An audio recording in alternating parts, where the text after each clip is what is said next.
अमीर बनने की इस वीडियो में अमीर कैसे बना जाए या कौन सी चीजों को फॉलो करके इतनी बड़ी अचीवमेंट पर पहुंचा जाए, देखते हैं आज की इस वीडियो में। ये कोई छोटा मोटा तो मुकाम है नहीं कि हर कोई इसको अचीव कर ले। इतने बड़े अचीवमेंट को प्राप्त करने के लिए हमें अपने आप को एक स्ट्रेटेजिक तरीके से काम करना होता है, एक डिसिप्लिन रूटीन को अपनाना होता है, तब जाकर हम इतने बड़े मुकाम पर पहुंचते हैं। खैर, वीडियो टोटली स्टोरी बेस्ड और नॉलेजफुल होने वाला है। अगर आप अभी इस वीडियो को छोड़कर जाना चाहते हैं तो आप जा सकते हैं, लेकिन मेरा आपसे वादा है कि अगर आप लास्ट तक इस वीडियो में टिके रहते हैं तो आप इस वीडियो से कुछ ना तो कुछ जरूर लेकर जाओगे। तो चलिए शुरू करते हैं।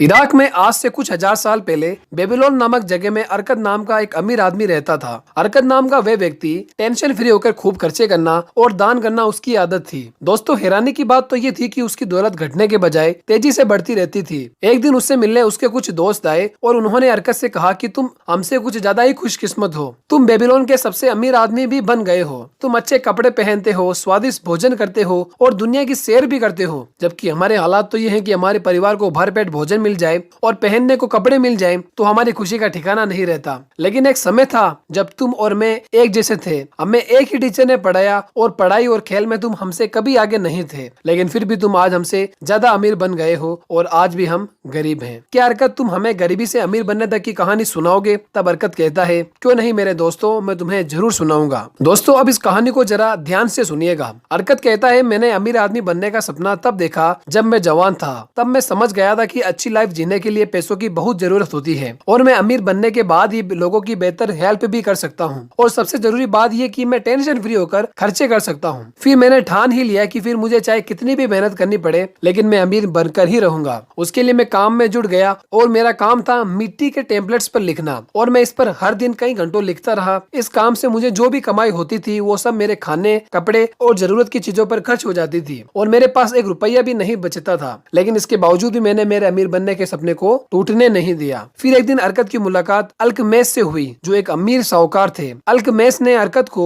मिट्टी के टेम्पलेट्स पर नोइंथलो लिखने का काम दिया और कहा कि ये काम अगर तुम 2 दिनों में पूरा करोगे तो तुम्हें कॉपर के 2 सिक्के दूंगा। अरकद बहुत मेहनत किया, लेकिन नोइंथलो बहुत बड़ा था और अल्कमेस जी जब दोबारा आए तब काम अधूरा पड़ा हुआ था। वे नाराज होकर बोले, अगर तुम मेरे गुलाम होते तो मैं तुम्हें काफी कड़ी से कड़ी सजा देता। अरकद डरा हुआ था, लेकिन फिर भी अरकद ने बोल ही दिया कि अल्कमेस जी, आप बहुत अमीर आदमी हो, मुझे भी बताइए ना कि मैं अमीर आदमी कैसे बन सकता हूँ। अगर आप मुझे बताने का वादा करेंगे तो मैं आपके लिए पूरी रात लिखूंगा और सूरज निकलने तक आपका काम पूरा हो जाएगा। अल्कमेस जी अरकद की तरफ देखकर हंसने लगे और कहा, ठीक है। अरकद पूरी रात लिखता रहा और उससे लिखने में तो परेशानी हो ही रही थी, लेकिन वह रुका नहीं। वे पूरी रात लिखता रहा। अल्कमेस जी जब सुबह आए तो पूरा काम हो चुका था। फिर अरकद ने कहा कि अब मुझे बताइए ना कि मैं कैसे अमीर आदमी बन सकता हूँ। तब अल्कमेस जी बोले, बेटे, मैं तुम्हारे काम से खुश हूँ और अब मैं तुम्हें मेरे टॉप सीक्रेट्स बताने जा रहा हूँ, तो इसे ध्यान से सुनो। मैं अमीर आदमी तब बना जब मैंने ये फैसला किया कि मैं अपने कमाई का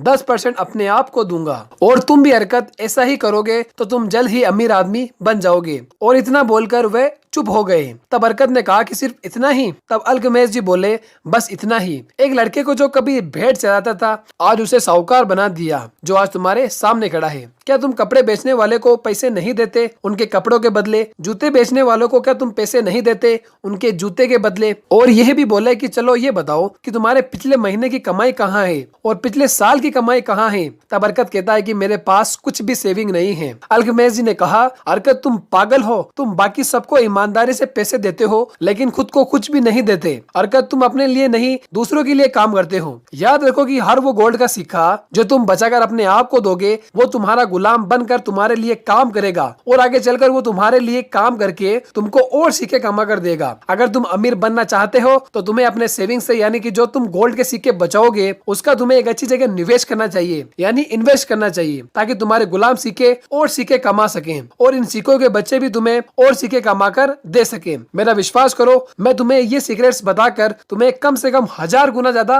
पे कर रहा हूँ। अरकद, तुम्हें अपने कमाई का 10% हमेशा अपने लिए अलग बचा कर रखना चाहिए, जो कि 10% से कम नहीं होना चाहिए। अरकद, दौलत भी एक छोटे से पेड़ की तरह उगती है। तुमने तुम्हारी कमाई से बचाए हुए 10 सिक्के वो बीज होंगे जिससे तुम्हारे दौलत का पेड़ उगेगा। तुम जितने ईमानदारी से अपने कमाई का 10% अपने आप को दोगे, ये उस पेड़ को पानी देने जैसा होगा, और ये काम तुम जितने जल्दी करोगे उतने जल्दी तुम उस पेड़ के छांव में आराम कर सकोगे। सकोगे। और इतना बोलकर अल्केमिस्ट जी चले गए। उसके बाद अरकत ने बिना समय गंवाए अपने कमाई का 10% अलग रखने लगा और बाकी बचे पैसों से अपने जरूरत की चीजें खरीदता था। अजीब बात तो ये थी कि अरकत को खर्चे चलाने में कोई दिक्कतें नहीं होती थी। इसी तरह वे पैसे बचाता रहा और एक साल बाद अल्केमिस्ट जी फिर वापस आए और अरकत से पूछने लगे कि बेटे, पिछले साल जो तुमने पैसे कमाए थे उसका अपने लिए कम से कम 10% बचाया है? तब अरकत कहता है जी हाँ। और तब अल्केमिस्ट जी खुश होकर बोलते हैं बहुत अच्छा, लेकिन तुमने उन पैसों का क्या किया? तब अरकत ने उन्हें बताया कि मैंने उसे एक ईंट बनाने वाले को दिया है जो दूसरे देशों में जाकर कम दामों में हीरे खरीदने गया है, जिसको हम यहाँ महंगे दामों में बेचने वाले हैं और जो भी फायदा होने वाला है उसको हम आपस में बांटने वाले हैं। अल्केमिस्ट जी बहुत गुस्सा हो गए और उससे कहा, जाओ तुम अरकत, तुमने अपने सारे पैसे खो दिए और तुमने कैसे समझ लिया कि एक ईंट बनाने वाले को असली हीरे की नॉलेज होगी? क्या तुम ब्रेड बनाने वाले को सितारों का हाल पूछोगे? नहीं ना। अगर तुम्हें हीरे खरीदने थे तो किसी सोनार की एडवाइस लेनी चाहिए थी। पर चलो, तुम्हें इस गलती से कुछ सीखने को तो मिला। अब फिर से पैसे बचाने शुरू कर दो। और इतना बोलकर अल्केमिस्ट जी फिर से चले गए और जैसा उन्होंने कहा वैसा ही हुआ। ईंट बनाने वाला नकली हीरे लेकर आया और अरकत के सारे पैसे डूब गए। तब अरकत ने ज्यादा सोचने समझने में अपना टाइम बर्बाद नहीं किया और फिर से पैसे बचाना शुरू कर दिया। अब उसे पैसे बचाने की आदत पड़ चुकी थी, इसके वजह से ये काम उसके लिए आसान हो गया था। एक साल बाद अल्केमिस्ट जी फिर आए और तब अरकत ने उन्हें बताया कि मैंने मेरी बचत एक डाल बनाने वाले को दिया है जो मुझे हर 4 महीने के बाद कुछ पैसे देता है। अल्केमिस्ट जी बोले, ये तो बहुत अच्छी बात है, लेकिन ये तो बताओ कि तुम उन पैसों का क्या करते हो? अरकत ने उन्हें बताया कि मैं इन पैसों से पार्टी करता हूँ और कपड़े खरीदता हूँ। अरकत की बातें सुनकर अल्केमिस्ट जी हंसने लगे और उन्होंने बोला कि तुम अपने बचत के सिक्कों के बच्चे को ही खा रहे हो। इस तरह से तुम कभी अमीर नहीं बन सकते। तुम्हें सबसे पहले सिक्कों के गुलामों की सेना बनानी चाहिए जो तुम्हें और पैसे कमा कर दे, और तुम ये सेना बना सकते हो इन पैसों को बार बार अच्छी जगह इन्वेस्ट करके। अरकत, एक बार तुम्हारी ये सेना बन गई तो तुम टेंशन फ्री होकर खर्चे कर सकते हो। तुम्हारी ये सेना तुम्हें हमेशा पैसा बनाकर देगी। इतना बताने के बाद अल्केमिस्ट जी फिर से चले गए। उसके लगभग 2 साल बाद अल्केमिस्ट जी से अरकत की मुलाकात फिर से हो गई और तब उन्होंने उससे फिर से पूछा कि अरकत, क्या तुम्हें तुम्हारी मनचाही दौलत मिल गई जिसका तुमने सपना देखा था? तब अरकत ने कहा, उतनी तो नहीं जितना मैंने चाहा था, लेकिन जल्द ही मिल जाएगी, क्योंकि मैंने सीख लिया है कि पैसे कैसे बनाते हैं और इन पैसों से अपने लिए काम कैसे करवाया जाता है। और इसके बाद अल्केमिस्ट जी ने अरकत को अपना बिजनेस पार्टनर भी बना लिया। और लास्ट में अरकत ने अपने दोस्तों से कहा कि तुम आज देख ही सकते हो कि मैं कहाँ हूँ। दोस्तों, यही थी अरकत की गरीबी से अमीर आदमी बनने तक की कहानी। उम्मीद करता हूँ कि आप भी इस कहानी की हेल्प से जल्द ही जल्द अपनी मनचाही दौलत बना सको। हमने इस कहानी से क्या सीखा, थोड़ा फास्टली इसको रिवाइज कर लेते हैं। फर्स्ट, हमें अपने कमाई का 10% सबसे पहले अपने आप को देना चाहिए और बाकी 90% से अपने खर्चे चलाने चाहिए। सेकंड, हमें एडवाइस उन्हीं लोगों से लेनी चाहिए जो उस फील्ड में एक्सपर्ट हो। और थर्ड, हमें अपने पैसों को री इन्वेस्ट करते रहना चाहिए। हमने इस कहानी में देखा कि जैसे ही अरकत को थोड़ा बहुत फायदा होने लगता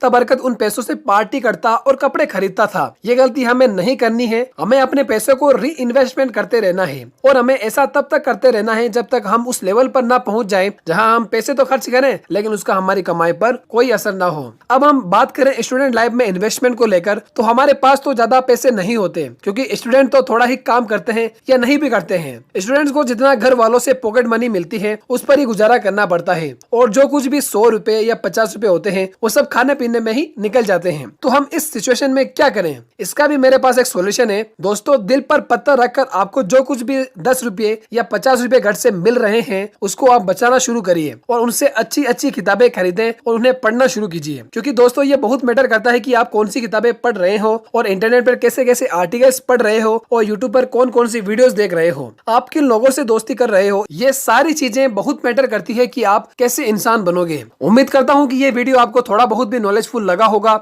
मेरा इस वीडियो का लक्ष्य फाइनेंशियल नॉलेज शेयर करना था और इस तरह का ज्ञान होना हमारी लाइफ में बहुत ज्यादा मैटर करता है। अगर आपको वीडियो में कोई दिक्कत है, कुछ परेशानी है, कुछ सवाल है तो आप कमेंट सेक्शन में लिखकर बता सकते हैं। Wish you all the very best.